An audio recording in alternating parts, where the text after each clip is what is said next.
धर्म एक ऐसा तत्व है जो हर एक के अंदर प्रवाहित है, हमेशा उसके साथ हमेशा से रहता है।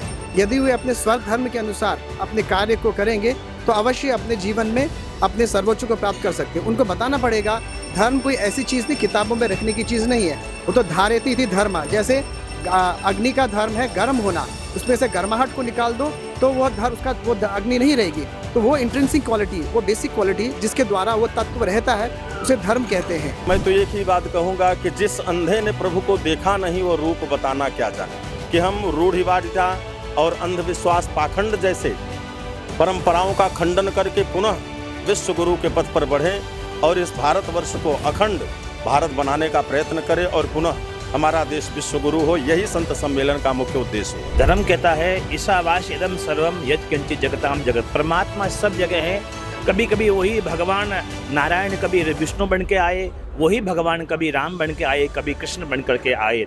तो भारत मंडपम में सनातन संत सम्मेलन का आयोजन हो रहा है भारत मंडपम में, और इस समय यहाँ पर मेरे साथ मौजूद है परमवीर चक्र विजेता कैप्टन योगेंद्र यादव जी। सर बहुत स्वागत है आपका एकल भारत में। थैंक यू सर, आप देख रहे हैं कि जिस तरीके से सनातन धर्म को प्रमोट किया जा रहा है, उसके प्रचार प्रसार के लिए इतना बड़ा आयोजन हो रहा है, कितना महत्वपूर्ण देखते हैं आप? नहीं, ये इसके लिए एकल का बहुत जो है इसको श्रेय जाता है कि एकल ने इतना बड़ा संत समागम किया, और सच में ये सनातन ही है जो हमारे देश और विश्व के अंदर शांति स्थापित कर सकता है। और इस समागम का उद्देश्य ये भी है कि जो युवा हमारे संस्कृति और कल्चर से दूर होते चले जा रहे हैं, उनको वापस जोड़ना होता है ताकि वो जुड़ें और अपने इस सनातन को, अपनी संस्कृति को, अपने समाज को, राष्ट्र को मजबूत करें। तो ये बहुत ही, हम जैसे जो भारत के युवा हैं, अगर इस चीज़ को सीखेंगे तो अपने राष्ट्र को और मजबूत बनाएंगे। महाराज जी, सनातन धर्म को लेकर उसके प्रचार प्रसार के लिए, जागरूकता के लिए ये आयोजन हो रहा है, किस तरीके से आप देखते हैं? मैं शिवरूपानंद स्वामी जी मुंबई से आया हूँ। ये ओम सनातन जो संस्था है, इन्होंने सब भारतवर्ष के जितने भी साधु सन्यासी है, मेरे साथ में माहेश्वरा के हमारे स्वामी जी भी आए हुए हैं। तो हम सनातन जो युवा पीढ़ी जहाँ जो जिस दिशा में जा रही है, उस दिशा में न जाते हुए आध्यात्मिक की सनातन के ओर जावे। हमारी जो पूर्व परंपरा, जो भारतीय संस्कृति है, वेद परंपरा है, उसका ज्ञान सब युवाओं को होवे, इसलिए ये सब साधु संगठित होके प्रयत्न कर रहे हैं कि समाज को दिशा देने का। और जो हमारे पूर्वज जो भी स्किल में आए हैं, उनका यहाँ सत्कार भी होने वाला है। और सब संत इकट्ठा होकर एक विचारधारा पकड़ के, एक विचारधारा से भारत अभी जो है विश्व गुरु हुआ है। मोदी जी के नेतृत्व में जो 14 से लेके आज अभी तक 10-12 साल में जो बढ़िया एकदम हुआ है, राम मंदिर का भी निर्माण हुआ है। सब भारत में पूरा एक दिशा की ओर, सनातन की ओर चल रहे हैं। तो हम सभी जो संत लोग हैं, उनका भी दायित्व होता है कि हम एक समाज को एक सही दिशा दे देंगे। महाराज जी, यहाँ पर हमने सुना कि जो ये वाले महाराज जी थे मायानगरी से आए हुए हैं। ऐसा कई बार कहा जाता है कि युवा जो है, आजकल की जो पीढ़ी है, वो लगातार धर्म प्रचार के और धर्म के प्रसार में, कामकाज में नहीं आती है। उन युवाओं को आप क्या संदेश देना चाहेंगे कि वो भी धर्म से जुड़ें? एक्चुअली अब पहले हम लोगों को, युवाओं को बताना पड़ेगा धर्म क्या तत्व है। धर्म एक ऐसा तत्व है जो हर एक के अंदर प्रवाहित है, हमेशा उसके साथ हमेशा से रहता है। यदि वे अपने स्वर धर्म के अनुसार अपने कार्य को करेंगे तो अवश्य अपने जीवन में अपने सर्वोच्च को प्राप्त कर सकते हैं। उनको बताना पड़ेगा धर्म कोई ऐसी चीज़ नहीं, किताबों में रखने की चीज़ नहीं है। वो तो धारयति थी धर्म, जैसे अग्नि का धर्म है गर्म होना, उसमें से गर्माहट को निकाल दो तो वो धर्म उसका वो अग्नि नहीं रहेगी। तो वो इंट्रिंसिक क्वालिटी, वो बेसिक क्वालिटी जिसके द्वारा वो तत्व रहता है, उसे धर्म कहते हैं।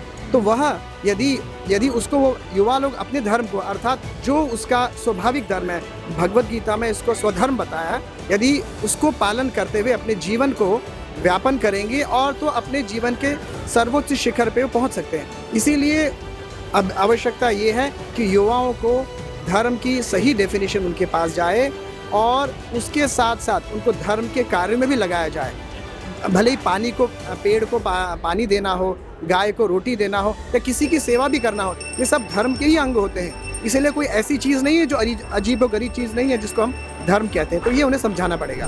किस तरीके से आप देखते हैं कि संत समाज जो है हमारे देश का, वो समाज को दिशा दिशाने में बड़ा महत्वपूर्ण योगदान देता है? देखिए, मैं अंतर्राष्ट्रीय कथावाचक आचार्य उमेश जी महाराज प्रयागराज से हूँ। मूलतः संत सम्मेलन का मुख्य उद्देश्य है एक विचारधारा को, जो आध्यात्मिक विचारधारा है, उस विचारधारा को एक छत्र के नीचे ला करके आज के जगत में जो अंधविश्वास, पाखंड जैसी परंपराओं का समावेश हो चुका है, संत यदि आपस में मिलकर रहेंगे तो उसका खंडन होगा। और क्योंकि हमारा सनातन जो है वैज्ञानिक तथ्य पे है और एक एक वस्तु प्रामाणिकता है, इसलिए हम सब एक छत्र के नीचे, और हमारे सदगुरुदेव भगवान ने, महाराज श्री ने जो यह दिव्य कदम उठाया वो बहुत ही सराहनीय है। और आने वाले समय में और ऐसे ही विशाल और कार्यक्रम होने चाहिए संतों के लिए, जो संत मिल करके एक योजना तैयार करें आने वाले समय के लिए कि कैसे किस तरह से, क्योंकि आज जिसे देखो हर व्यक्ति सनातन की तरफ टकटकी भी लगाए, उपेक्षित भी है, उपहास भी कर रहे हैं, लेकिन अपेक्षा भी अगर किसी से है तो सनातन से ही अपेक्षा रखते हैं। तो इसलिए हमारा कर्तव्य है कि हम रूढ़िवादिता और अंधविश्वास, पाखंड जैसे परंपराओं का खंडन करके पुनः विश्व गुरु के पथ पर बढ़ें और इस भारतवर्ष को अखंड भारत बनाने का प्रयत्न करें और पुनः हमारा देश विश्व गुरु हो। यही संत सम्मेलन का मुख्य उद्देश्य हो। महाराज जी, आप प्रयागराज से आते हैं और आपने स्वयं ये बात कही कि सनातन जो है वो वैज्ञानिक दृष्टिकोण रखता है, लेकिन कई सारे लोग ऐसे हमने देखे हैं जो आलोचना करते हैं। उनको अगर आप एक बार में जवाब देना चाहें तो क्या कहेंगे? देखिए, मैं तो एक ही बात कहूँगा कि जिस अंधे ने प्रभु को देखा नहीं वो रूप बताना क्या जाने। पहले, आज से 1 महीने पहले इस रूपरेखा की आपने कल्पना नहीं की होगी, परंतु आज साकार है ना। तो उसी तरह ये विविधताओं से भरा है। हो सकता है मैं किसी विषय में पारंगत हूँ, लेकिन आपका विषय तो मैं नहीं जान सकता। उसी तरह आपको यदि मेरे विषय में जानकारी चाहिए तो आपको मेरे विषय में आना होगा, घुसेंगे तभी तो जान पाएंगे। महाराज जी, सनातन धर्म भारत की आत्मा है।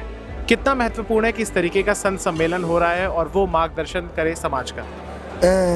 मैं आप सबको बहुत बहुत साधुवाद, मंगल कामनाएं देता हूं कि आज हमारा जो है भारत मंडपम में ये संत सम्मेलन जो हो रहा है, आप भी देख रहे हो, पीछे भी देखा आपने, 7 नवंबर से 16 नवंबर तक हमारे सनातन धर्म की पद यात्रा निकाली गई परम पूज्य बागेश्वर धाम धीरेन्द्र शास्त्री द्वारा, जो अभी ही कल समापन होगा वृंदावन में। तो इसलिए कि हमारे राष्ट्र की रक्षा हो, गौ की रक्षा हो, और जो गौ हत्या हो रही है वो गौ हत्या बंद हो, और सनातन का आप देखो जो हमारी युवा पीढ़ियाँ जो हैं ये दूसरी ओर पर नहीं है। ये सम्मेलन इसलिए किया जा रहा है कि जो हम अपने बच्चों को शिक्षा दे रहे हैं, संस्कार नहीं दे रहे हैं, शिक्षा के साथ संस्कार दें। उन बच्चों को, नई युवा पीढ़ियों को सुधारने के लिए हम ये सम्मेलन कर रहे हैं, ताकि ये बच्चे जब सुधरेंगे, इनमें सुधार आएगा तो हमारा भारत जो है विश्व गुरु बनेगा, हमारे राष्ट्र की रक्षा होगी, धर्म की रक्षा होगी, गौ की रक्षा होगी, और गौ हत्या बंद हो जाएगी। और हमारी जो गंगा माता और जमुना माता की जो भी गंदगी है, देख रहे हो कितनी बढ़िया सफाई हो जाएगी, निर्मल हो जाएंगी गंगा माता हमारा। और इसलिए संत सम्मेलन करते हैं कि हमारे बच्चों में सुधार आवे, नई पीढ़ियाँ सुधरे। इस तरीके से आप देख रही है कि भव्य संत सम्मेलन हो रहा है। आप भी एक संत हैं, आप उससे पहले एक महिला भी हैं। किस तरीके से आप हमारे महिला दर्शकों को कहेंगी कि वो भी धर्म के प्रति कामकाज में आगे आएं? बिल्कुल जी, सबसे पहले तो सभी को मेरे तरफ से हाथ जोड़ के दंडवत प्रणाम। और सबसे बड़ी बात है, अब प्रणाम का ही मैं आपको बताती हूँ, प्रणाम हम सबको कर सकते हैं। ये हमारी संस्कृति को आजकल बाय टाटा ये सब कुछ चल रहा है। पहले लोग पैर छूने को अपना सम्मान, सामने वाले का सम्मान समझते थे। अब आजकल लोग झुकना नहीं चाहते। आप इस चीज़ को समझिए, कोई भी झुकना नहीं चाहता। लेडीज़ हैं, घर में खाना नहीं बनाना चाहती, वो बाहर खाना चाहती हैं। बच्चों को संभालना नहीं चाहती, फ़ोन पकड़ा दी। सोशल मीडिया में एक्टिव हो रखी हैं। सोशल मीडिया में एक्टिव हो, मैं भी हूँ, आप भी हो, सब हैं, लेकिन एक तरीका होता है। जैसे रोटी ज़रूरी है ना, वैसे सब चीज़ें ज़रूरी है। लेकिन बच्चों को, अपनी बेल को ख़राब करके आप सोशल मीडिया में क्या करोगे? सोशल मीडिया वाले को देखते नहीं हो, जानते नहीं हो, पहचानते नहीं हो, उनके चक्कर में पूरा दिन ख़राब कर देते हो। जिस बच्चे को पैदा किए हो, माँ का सबसे बड़ा, मैं भी माँ हूँ, 2 बच्चे मेरे पास भी हैं, लेकिन सबसे बड़ा सम्मान है माँ को चाहिए कि बच्चे को संस्कार दो। इसमें पिता का कोई योगदान नहीं है। पिता सुबह गया, मेहनत किया, शाम को रोटी का इंतजाम करके आया। इसमें सबसे बड़ा योगदान माँ का होता है। अब आप कितनी औरतें, मेरे लिए उनका अच्छा वो नहीं होगा, जवाब नहीं होगा कि भाई वो औरतों पे ही टिप्पणी करें। मैं भी औरत हूँ, अगर मेरे बच्चे बिगड़ेंगे तो मेरा उसमें पूरा राइट है और किसी का नहीं है। अच्छा, आपने मुझे बताया कि आप स्वयं भी एक माँ हैं, यानी कि आप गृहस्थ जीवन में भी हैं। हाँ जी बिल्कुल। क्या आपने संन्यास लिया हुआ है? हाँ जी। अच्छा, तो जिस तरीके की जो महिलाएं हैं कि गृहस्थ जीवन से संन्यास ले सबसे बड़ी बात मैं आपको संन्यास का बताती हूँ। सबसे बड़ा आश्रम है गृहस्थ आश्रम। जो अपने पति का नहीं हुआ, बच्चों का नहीं हुआ, वो किसी का नहीं हो सकता। और जो आदमी अपने बच्चों का और पत्नी का नहीं हुआ, वो किसी का नहीं हो सकता। तो हम ऐसे हैं कि हम परिवार भी देख रहे हैं और हम सनातन का प्रचार भी कर रहे हैं। बहुत सुंदर, यानी एक पन दो काज। बिल्कुल जी। किस तरीके से आप देखते हैं कि सनातन के प्रचार प्रसार में हिंदू समाज को भी एकजुट और जागरूक होने की आवश्यकता है? प्रत्येक धर्म अपने अपने तरीके से प्रचार करता है, तो सत्य सनातन धर्म को भी इसमें पीछे नहीं रहना चाहिए। युग के हिसाब से चलना होगा। जैसा युग होगा उसके अनुसार चलेंगे तो हमारा सत्य सनातन धर्म हमेशा बना रहेगा। नहीं तो हम अपने पास जो सही चीज़ है इसको बताना अनिवार्य है। इसको नहीं बता पाएंगे, लोग इसको समझ नहीं पाएंगे, जान नहीं पाएंगे। जब इसको समझेंगे तब वो वे करेंगे भाई इसके सही क्या है, सत्य क्या है, असत्य क्या है। और सत्य सनातन धर्म वही है जिसको हम समझ करके हम उसको फॉलोअर बने, उसका हम उसमें है कि तो हम समझे हमारा सनातन धर्म कितना महान रहा है। और महानता समझेंगे तब हम उसके प्रति हमारा प्रेम बढ़ेगा, हमारा आस्था बढ़ेगी, हमारा उनके प्रति और विश्वास बढ़ेगा। महाराज जी, बहुत जगह हमने देखा है कि कई लोग कंफ्यूज हो जाते हैं कि मैं भगवान राम की पूजा करूं, भगवान कृष्ण की, दुर्गा माँ की, किन की पूजा करूं। क्या अगर किसी एक भगवान की हम पूजा करते हैं तो संदेश और प्रार्थना एक ही तक जाती है या अलग अलग तरीके से होता है? इस कन्फ्यूजन को ज़रा दूर कीजिए। हमारा धर्म कहता है ईशावास इदम सर्वम यत् किंचित जगताम जगत। परमात्मा सब जगह है। कभी कभी वही भगवान नारायण कभी विष्णु बन के आए, वही भगवान कभी राम बन के आए, कभी कृष्ण बन करके आए। वो उस समय की मांग थी, उसके अनुसार वो बनकर आए। हम कभी स्वेटर पहनेंगे और हम कभी और कुछ पहनेंगे, वो मौसम के अनुसार। भगवान ने भी अलग अलग लीलाओं में अलग अलग रूप में उनका आगमन होना होता है। इसलिए हम बहुदेववाद है, किंतु जिसमें आस्था हो। किसी को भी आपके पानी की टंकी एक है, उसके नल बहुत सारे लगे हुए हैं, उसमें से एक में से आप खोलो तो उसमें से वही जल आएगा, दूसरे में भी उसमें वही जल आएगा।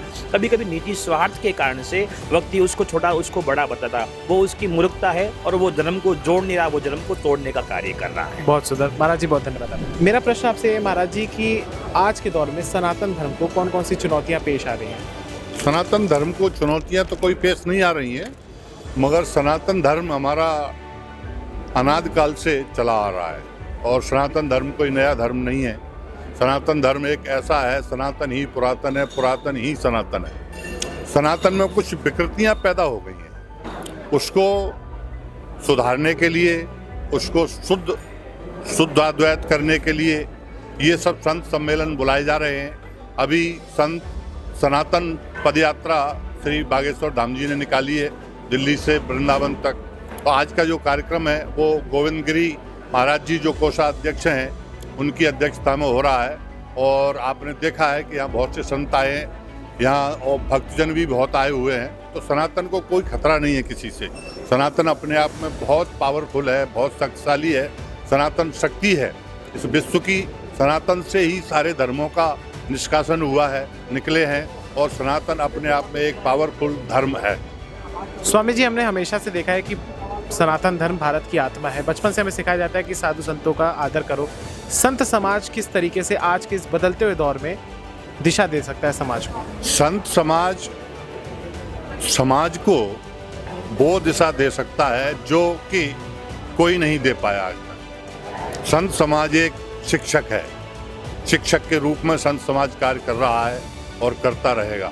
मैं स्वामी अजय दास हनुमानगढ़ी अयोध्या उत्तर प्रदेश से हूँ। मेरे गुरुदेव ज्ञानदास जी महाराज और मेरे और अन्य गुरुदेवों में स्वामी चंद्रा स्वामी जी महाराज, धीरेन्द्र ब्रह्मचारी जी महाराज, आचार्य रजनीश जी महाराज और महेश योगी जी महाराज के साथ मेरा जीवन व्यतीत हुआ। तो संत समाज ही इस देश को दिशा दे सकता है। और आज के समय में हमको एक ऐसा व्यक्ति मिला है जो सनातन की परंपरा की नींव ऐसी बना के जा रहा है कि उसका नाम लेने में मुझे बड़ा गर्व होता है। श्री नरेंद्र दामोदर दास मोदी, प्रधानमंत्री भारत के, जो कि सनातन की पूजा करने वाले हैं, संतों की पूजा करने वाले हैं। सनातन को इतना मजबूत करके जाएंगे वो अपने जीवन में, सनातन पे कोई उंगली उठाने वाला मिलने वाला नहीं मिलेगा पूरे विश्व में। तो आपने देखा कि जिस तरीके से यहाँ दिल्ली के भारत मंडपम में एक विशाल, एक भव्य, एक दिव्य संत सम्मेलन का आयोजन हो रहा है, जिस तरीके से आप देख सकते हैं कि सनातन धर्म को किस तरीके से आपको प्रचार प्रसार करना है, सनातन के प्रति जो लोगों के अंदर एक तरीके से गलत फहमियाँ हैं, जो त्रुटियाँ लोगों के मन में फैल गई हैं, अफवाहें फैल गई हैं, उसको दूर करना भी इस संत सम्मेलन का मकसद है, उद्देश्य है। और एक तरीके से आप कह सकते हैं कि इस तरीके के भव्य आयोजनों से समाज को भी दिशा मिलती है और जागरूकता भी फैलती है।